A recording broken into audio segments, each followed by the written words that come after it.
Stanford University. So hello everyone, welcome to CS 193 Friday session. Today we're going to talk about sort of Xcode, finding help in documentation, and debugging. And along the way we're going to be building a pretty neat little graphing application completely from scratch. So here's what I'm going to be building. We're going to start here. So what we've got here is we've got a little slider that controls the position of this little dot thing. So can you see we're kind of tracing out a sine wave here? And we're also, at the same time, modifying a label to show the current position of the dot. So this is our goal. So to start out, we need to launch Xcode. And we're going to create a new project. And since it's a pretty simple application, we're just going to do a regular Windows-based application. Yeah, big difference. Window-based application template. And we're going to call this thing Graphene. So by now, you guys have probably gotten your feet wet with Xcode a little bit and know a little bit about how to use it. But I'm going to show you some things you might not have noticed or had to deal with quite yet.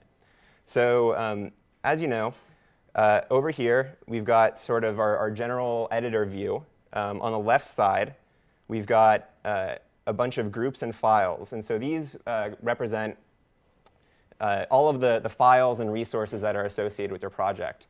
One thing you might not notice is that in addition to the classes and things here, these are they're grouped according to logical meanings. They're not necessarily corresponding to actual folders on disk. So you can see, actually, if you right-click on one of these, you can say Reveal in Finder.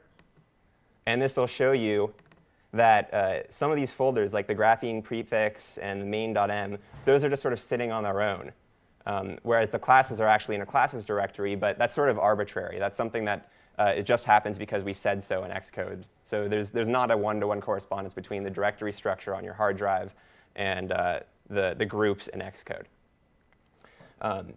Resources is an important one. This is where we put things like images that we're going to be including in the project. It's also where nib files go. So to give you an example, let's add an icon for this project. So you can see I did you right-click on resources, and you can say Add and Existing Files. And that gives you a little browser. I happen to have an icon on my desktop, so I'll add that. And one important thing to notice here is if you see at the top, there's this checkbox that says Copy Items into Destinations Group Folder.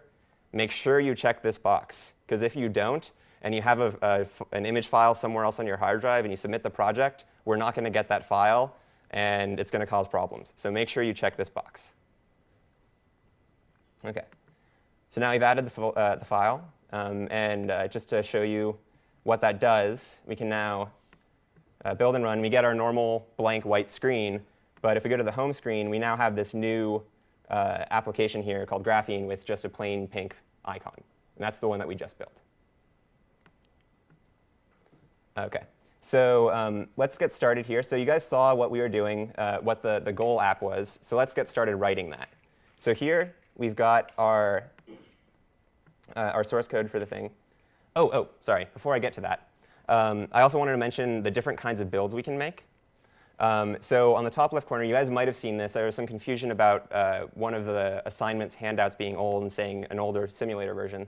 But that's OK. You can just use the newest one. But there's two different kinds of builds we can make. We can either build it for the simulator or for the device. Simulator is what we're going to be using for most of the course. That's when you build and run, and it'll just run on the iPhone simulator on your laptop. If you choose device and you have it set up to launch onto your iPhone or iPod, then it'll connect to the iPod through USB and run the application actually on the device itself. And you still get all the console errors and all that business. That's important because there's a huge difference in power between your desktop machine and the iPhone. So if you're writing a program that's really heavy in graphics, you might be surprised when you actually run it on the iPhone. It's not going to be quite as smooth and pretty if you're not careful. So one of the other important things to know is the difference between debug and release mode. Debug compiles the project with all sorts of compiler flags that make it easier to debug. It'll let you read out variables and things as you go along. But it's also kind of slow. It spends time zeroing out memory more often, that kind of thing. Whereas release is optimized for running as fast as possible. So if you're going to end up putting your app on the store, make sure the thing you submit is actually the release mode. You have a question? When you put it in release mode, does it not log stuff out to the console? Does it just ignore your NS logs, or does it keep logging? OK, so the question is, if it's in release mode, does it still create NS log statements and all of that stuff, right? The answer is yes, it will still create the logs. In fact, actually, every application that's running in your iPod is dumping its log entries into a system-wide console file that you can actually pull off later if you connect it to your computer in Xcode. So it does still log things, but you wouldn't be able to use the debugger on it, which is something we'll talk about in a few minutes. Oh, yes, another important thing. So you'll notice when we build, we can actually see if we go to the project file, or the project folder, inside there's this build directory. And this contains the actual .app file that it has your iPhone app in it. This directory, this build directory here, that's the thing we really would like you to delete before submitting your assignments. They can get kind of big, and we're going to just recompile them anyway. So make sure you delete this before you submit your assignment.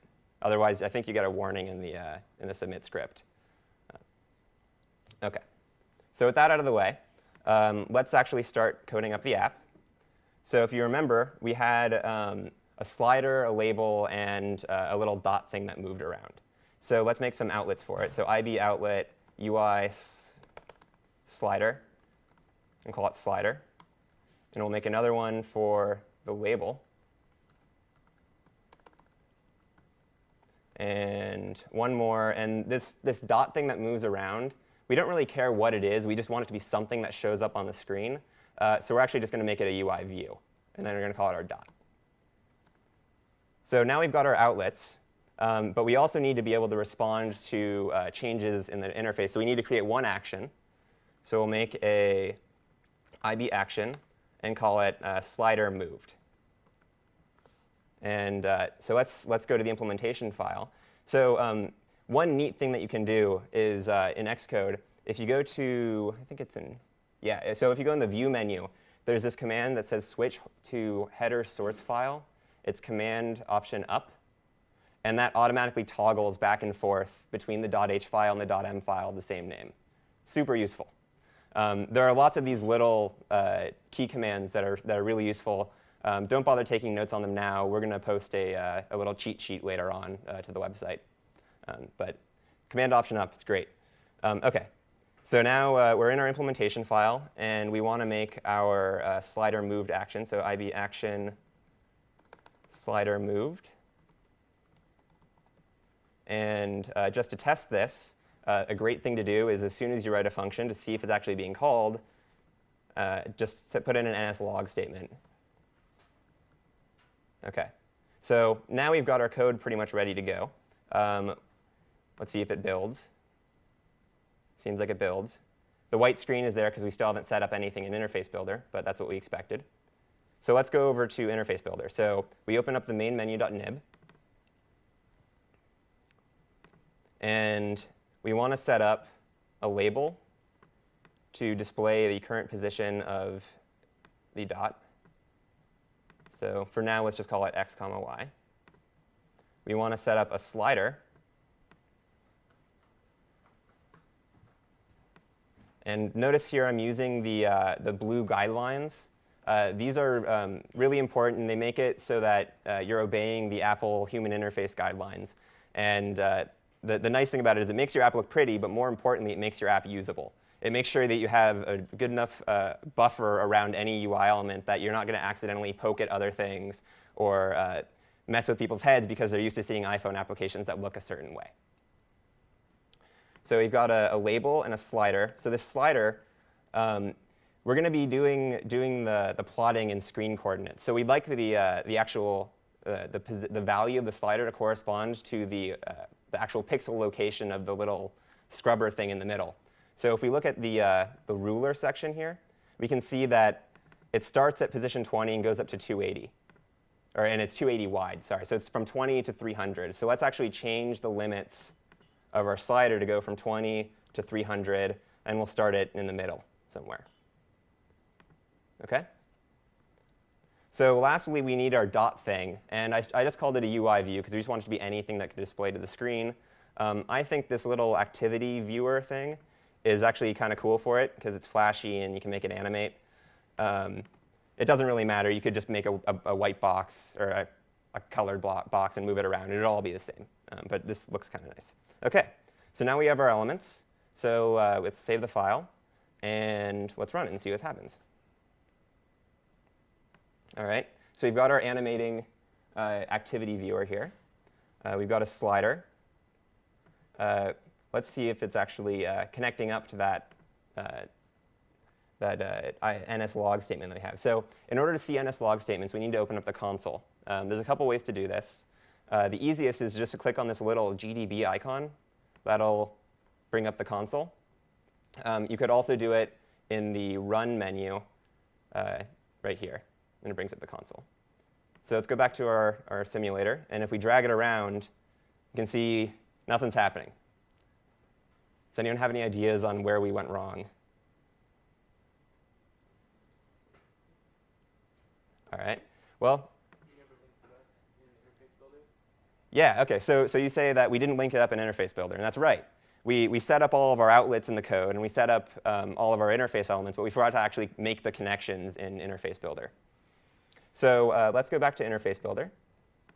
And you can see here is the Interface Builder contents. So this we have one object in here, the graphene app delegate. You may have also seen, you're usually probably used to seeing it in this mode.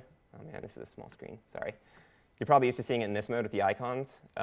This list mode's kind of cool, actually, because you can get little hierarchies of views and examine them.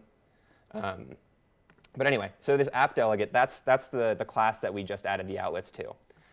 So if we click on this, you can see in the Connections tab here, we've got a whole bunch of outlets that are right now not connected to anything. So we can drag from the dot outlet to our dot object, label to label, and slider to slider. And then we also need to connect our slider moved action. So we can drag from this down to the slider, and then it gives us a list of possible events we could be interested in. In this case, we're really only interested in value changed. So we'll select that. And now, if all goes well, we should be getting tons of NSLog statements when we run this. So let's bring up the console again. Cool. So now we're getting log statements. So we know that our code is at least in the right place. OK, so now let's make this a little more interesting. The first thing we'd like to do is actually pay attention to the value of the slider. So I know that this thing's a UI slider, but I don't really remember how to get at the contents of its position. So what we can do is we can go up to Help, Developer Documentation, and we can just search for UI slider. And so a couple things to note here. We've got some filtering options up here for how you're doing the search. You can either just search for anything that contains the string you typed, for a prefix or an exact match. One thing that's probably kind of important that you might not have already set up is there's a couple different documentation sets that you can search. You're only really interested in the iPhone library for this class. So I just leave the other two unchecked, and that way you don't get API references that don't work on the iPhone. So on the left, you get all your search results. In this case, we only really care about the UI slider class reference. There's a little table of contents thing that may or may not be there when you start. The really cool thing about this is there's a whole bunch of different sections. There's like an overview that tells you a little bit about how the class works and what you'd use it for. This tasks section is my favorite, though. So this gives you a listing of all of the methods and properties of a class organized by logical function. So you can see here, if you're interested in accessing the slider's value, there's a section that has all the functions that are relevant to that. There are changes in slider's appearance. They're all in separate sections, which makes it really nice if you have never seen this class before. In this case, we're interested in the slider's value, so we can see there is a value property that we can get at. So let's go back to our code, and we want to get the slider value. So let's actually record that in an instance variable. Let's call it float position. And we will say position equals slider.value. And this is the property notation that you guys seen. This is exactly the same as if I had written slider value like that. But I like the dot notation, so let's stick with that. OK, so now we've recorded the position, and let's actually log it to the console to make sure we're doing this right. So throw that in there. And so now hopefully when we run this, we're going to see position move to and numbers that vary. So we run this, open up the console again, and we can see values changing. Pretty straightforward. OK, so now let's do something a little more interesting. Let's change the position, or let's change the label right now. So to make this cleaner, let's define a new instance method called update UI. And so what this is going to do is it's going to change the value of the label.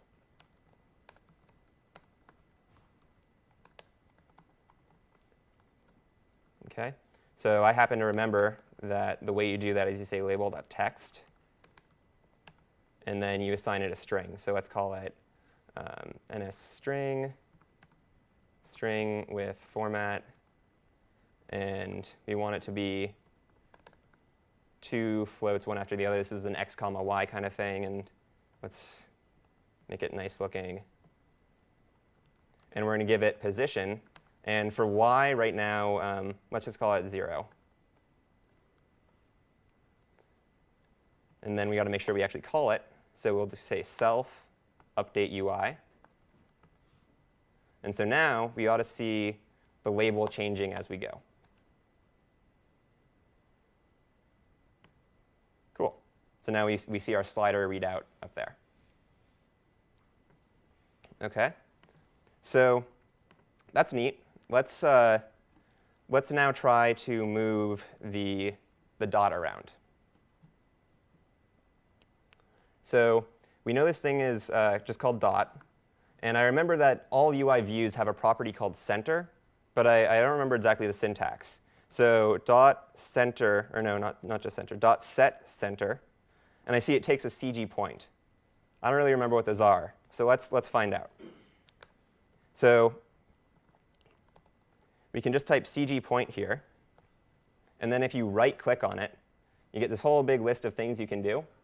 And if you see down here, there's find text in documentation. This is a really awesome feature. So you click this, and it's going to bring you right to the CG point reference in the documentation. And I happen to know that if you look in here, you can see there's a bunch of tasks you can do, one of which is creating geometric primitives. And CG point make is the one we're looking for. So that's the function we need. So now we can make a CG point, just call it point, I guess. And we're going to CG point make and give it 2 arguments. So its x position is just position. And its y position, I don't know, let's call it 250 for now. So now if we move this up here, we can actually change the arguments here to be point.x and point.y. And so now it ought to be displaying 250 as the y position when we move it around. Cool, so that works. So now we need to actually move the dot around. So we'll do this dot set center to point.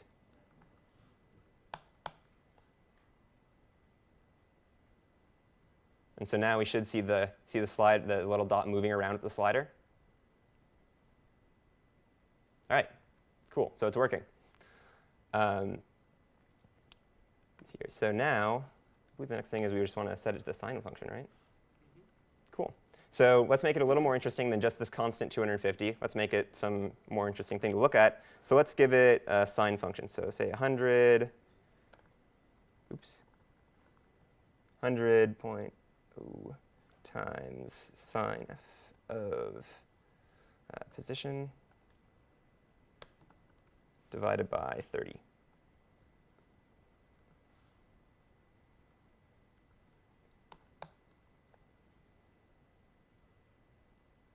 Okay, so now as it moves left and right, you see it traces this little sine wave pattern, which is kind of cool. So there's one more thing that's bothering me about this application, and that's if you notice when we launch it here,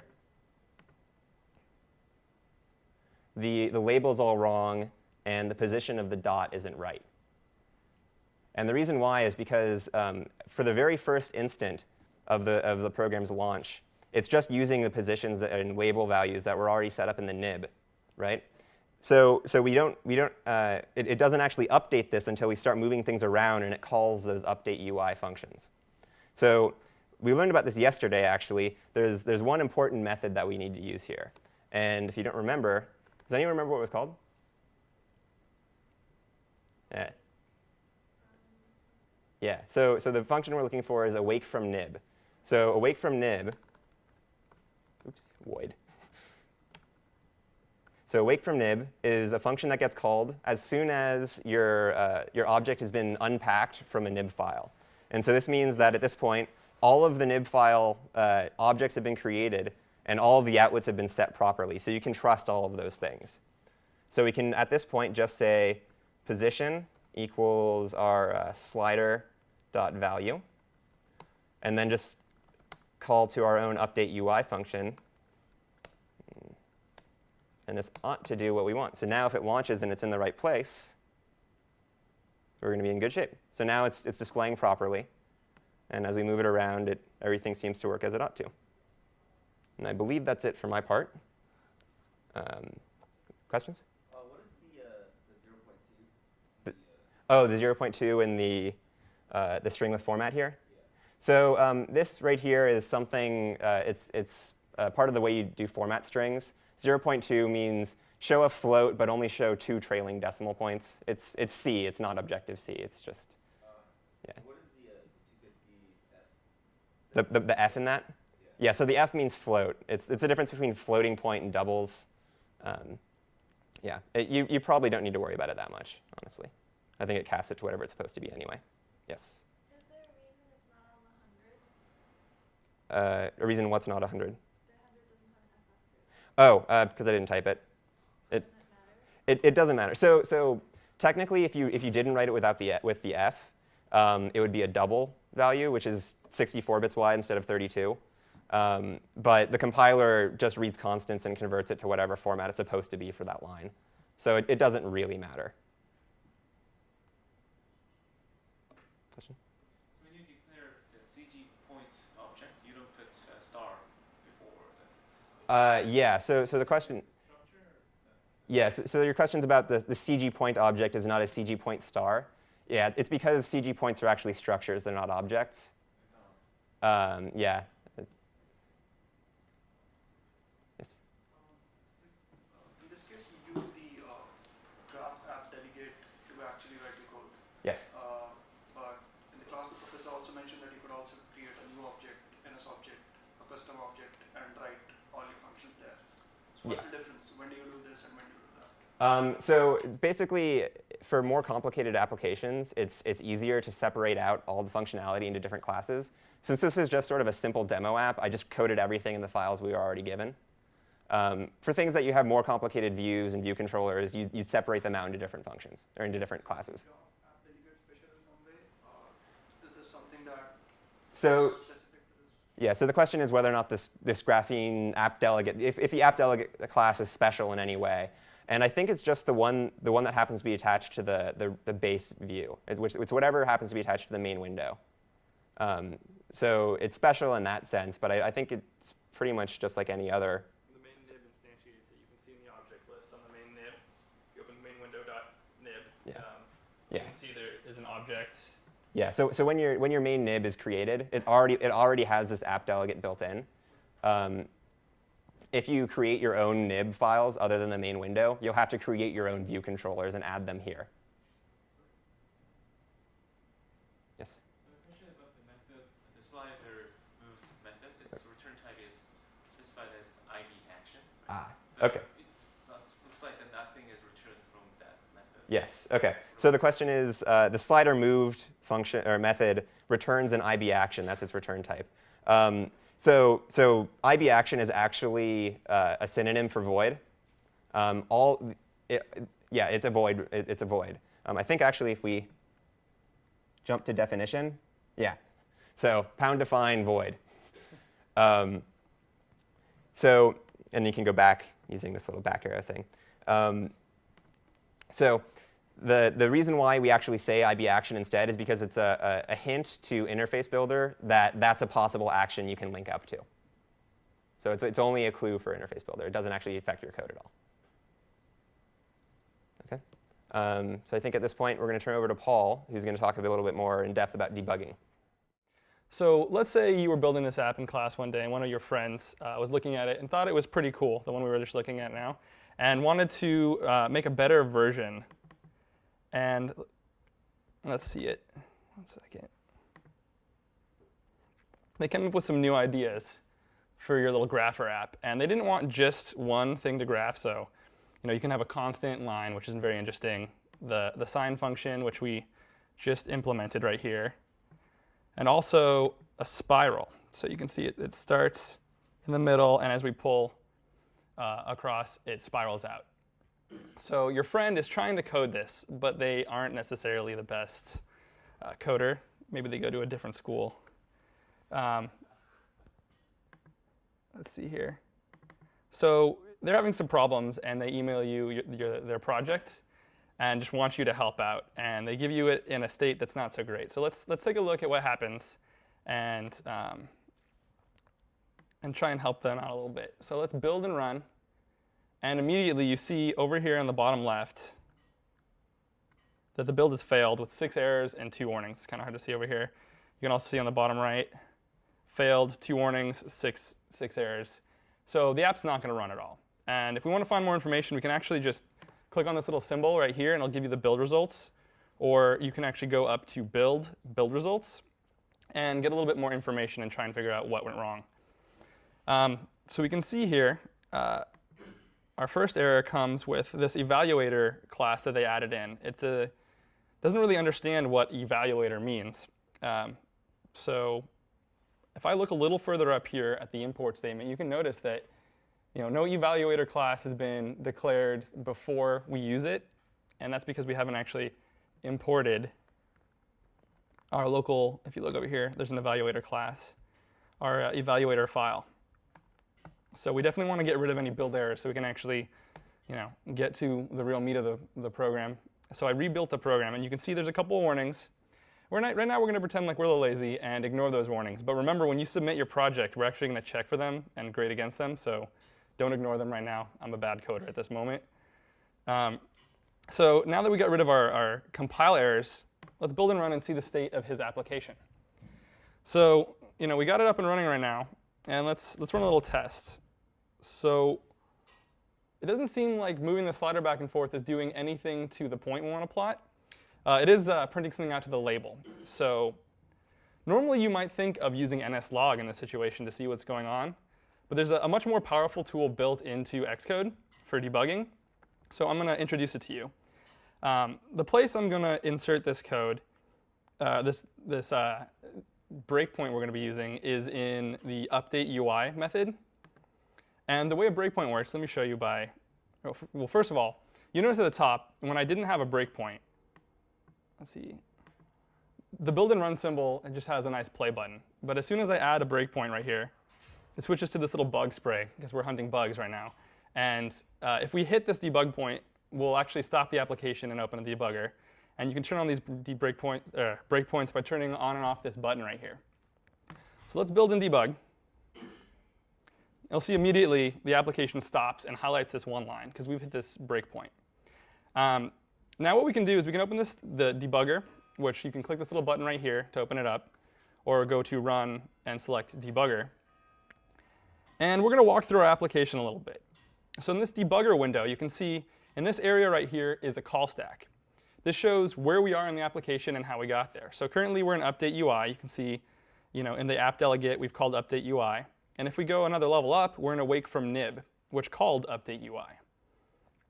On the right over here are some local variables, like there's a CG point that we're going to create, and right now it is not have any real values, it's all garbage, and you can actually inspect it a little bit. So there's an X and a Y field we can look a little further into. There's some argument information. Right now, since there's nothing other than self, we've got the self object we can twiddle down a little more. There's some more register information and global variables you can look into, but that's a little more low level. As you can see, that's not the most easily readable. Also, which is pretty cool, is you can actually mouse over the variables in this chunk of code to see what's going on with them. So you can see I can access the X and Y fields here as well. And with the debugger, we can control the flow of the code. So you see on the top right here, there's a few buttons. With step over, you can just execute the next line of code and see what happens next. Step into will actually go into a method call and see what code executes in there. And step out will actually step out of the current method you're in to the next level on the call stack. And if you click continue, it'll just keep going through the application until you hit another breakpoint. So what we're going to do right now is just step over. And so CG point received the result of whatever this evaluator eval call was. And we can see now that CG point X and Y values, if we zoom in a little right here, you can see it's set to 160 and 250, which are much more appropriate compared to the garbage we saw earlier. So that's pretty cool. But what is going on with our application right now? We noticed that we moved back and forth on our slider, but nothing got adjusted. So as I walk through here, we were able to inspect the point. And now let's take a look at what's going on with the dot. We have a valid point to set to the dot. But if we actually mouse over it, you'll notice dot is currently, its memory location is 0. It's nil. It hasn't been instantiated. There's nothing connected to this variable. Does anyone have any ideas what might be going on? Well, a big clue right now, because we can see right here that there actually is a view created, is that the connection must not be made like we saw earlier. So if we take a look into the nib, you can see that, where is our actual view?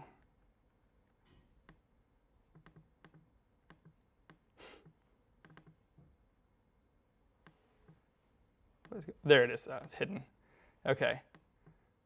So we'll go to our app delegate, and we'll see that the dot ivar has not been connected.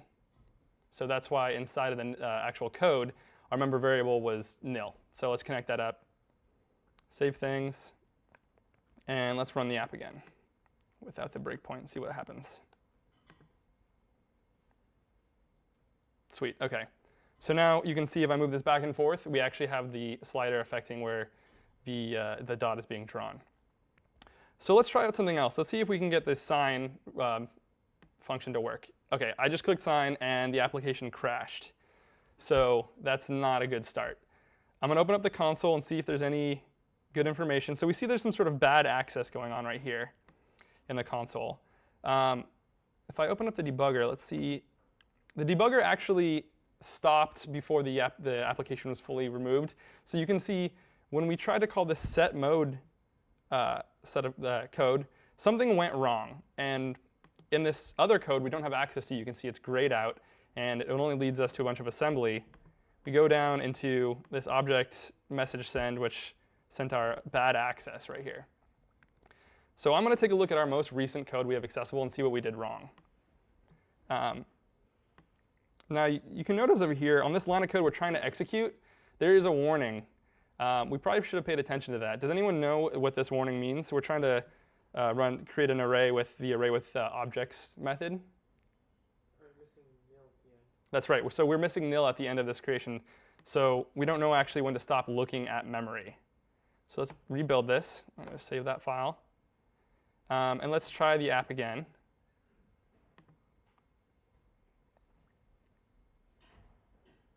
OK, so let's click sign. Things seem to be working right now, but that doesn't really look like a sign to me. Does anyone have any ideas? Oh, and we just crashed right there, and then when I click that. So let's take a look at our code at the highest level. And of course, we crashed on the other warning we were smart enough to ignore.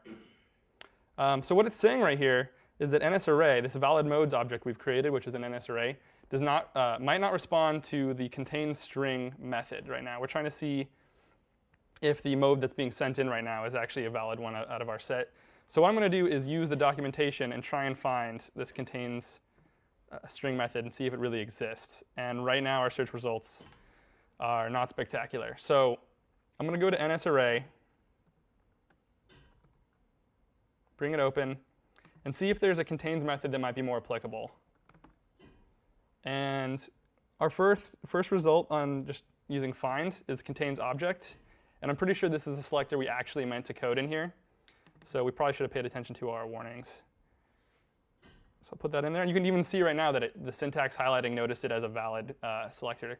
So let's build this. Now you can see no warnings, clean bill of health. We're good to go. Let's do this all again.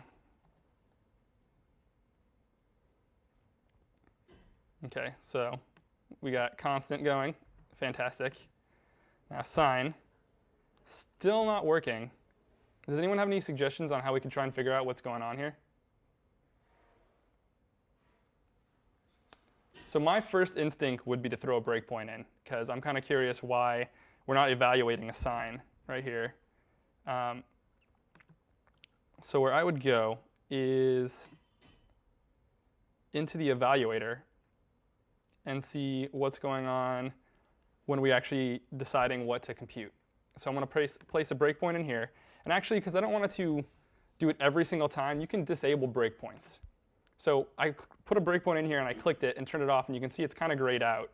So when it's active, it's filled blue, and now it's a little bit lighter blue. And if you want to see what breakpoints you've created previously, in the Run menu, you can open up Show Breakpoints. You can see right now, we only have one breakpoint alive on the evaluate function, line 33. You can turn it on and off from here. So I'm going to run the application again, switch into the sign. And now that I'm in sign, I'm going to turn this breakpoint on. And when I move this, we should call eval, and the breakpoint should hit, and we should see what's going on. OK, so we're in here. And right now, we want to see what mode is. And it's not telling us all the information because it doesn't sit in the scope.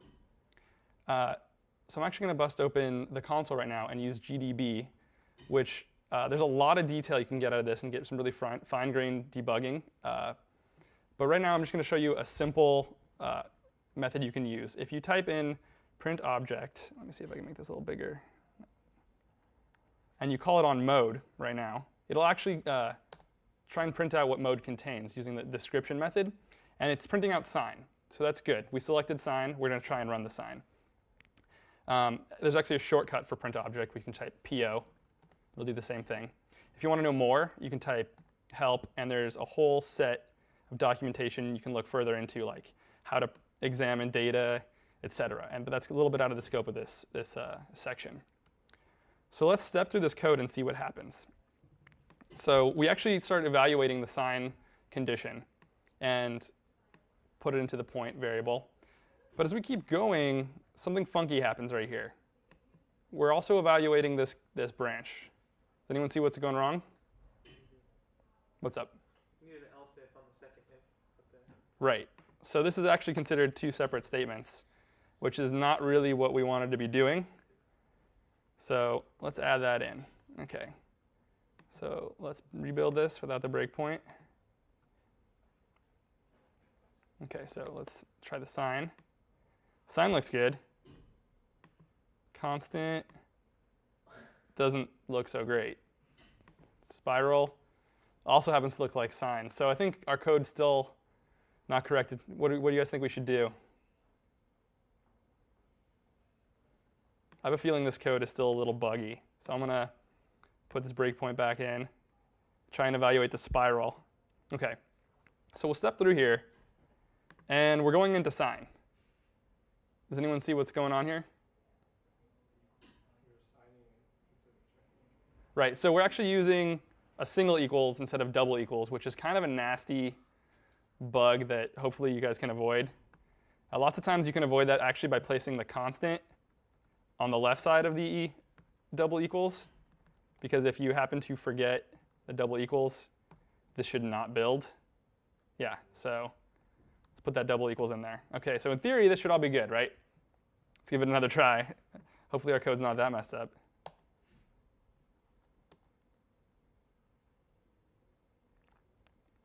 Okay, so constant looks spectacular, as always. We crashed. Let's see what's going on in the console. Another bad access. Okay, I'm going to open up the debugger and see where we went wrong. So I'm tracing up the code that we don't actually have access to where our code broke. Now this is kind of a nasty bug, I'm going to be honest. It's not going to be that easy to see if you haven't looked through some of the memory management, but right now we're trying to talk to mode, which is out of scope. So let's see what the value of mode is. I'm going to print object on mode, like I showed you a little bit earlier. And it is not happy about that. Something is wrong with mode. And the actual error we ran into is in the initialization. Right here, you see mode, which in the header file is a property that we'd like to retain. We created an NS string with format, which is auto-released, and put it in the mode. So later when we try to talk to mode, it's actually non-existent. It's been deallocked. And that makes our program a little unhappy. So if I simply change this line of code right here, self.mode, we're going to go through the property and retain the actual object we're creating. So it'll exist when we get to our line of code right here. Why does it not doing self go through the property? So you're actually, if you don't use the dot notation, you're touching the ivar directly. So you're not going through any method call. Okay. Yeah. So this is a pitfall you want to avoid. So let's do this again. Hopefully everything will be working magically now. Constant, spectacular. Sign, not spectacular. Same thing with spiral. Okay, so let's take one last look at this eval line of code. I keep killing the app. So spiral, we're going to eval right now. We're going in if sign equals mode, not working. Now mode, we should be spiral now that I click that. Let's double check. The print object mode, it says it's spiral. So we should go into this chunk of code, but we're not. Does anyone have any intuition what's going wrong here? This seems like it should work. So you said equals? What's wrong with equals? You're using an object, and so it's comparing the pointer location instead of the actual contents. That's exactly right. So we're actually doing pointer comparison right now, and not the value comparison. So we're comparing a pointer of an object we're storing elsewhere on the heap to this constant spiral, which is not the correct move. So luckily, NS string defines is equal to string, which will actually do a content comparison. And it'll be more what we want going on here. So let's use is equal to string. And hopefully, we will be done looking at this method forever. OK, let's build and run. OK, so we got constant. It's going well. Sign. It's beautiful as ever. And spiral. Spiraling outwards. Looks pretty good to me. So I think this is all the debugging examples. Yeah. Oh, one thing I forgot to do in my section. Go to the dealloc for the app delegate. So something interesting here. A little note about memory management. In a nib, when you have IB outlets, so let's see, on the front end of Graphene Broken App, we have these 4 IB outlets right here. And they all actually correspond to items in the nib. So we've got our segmented control, we have a label here, an activity monitor, and a slider. When you create them in the nib and they're IB outlets, they're retained.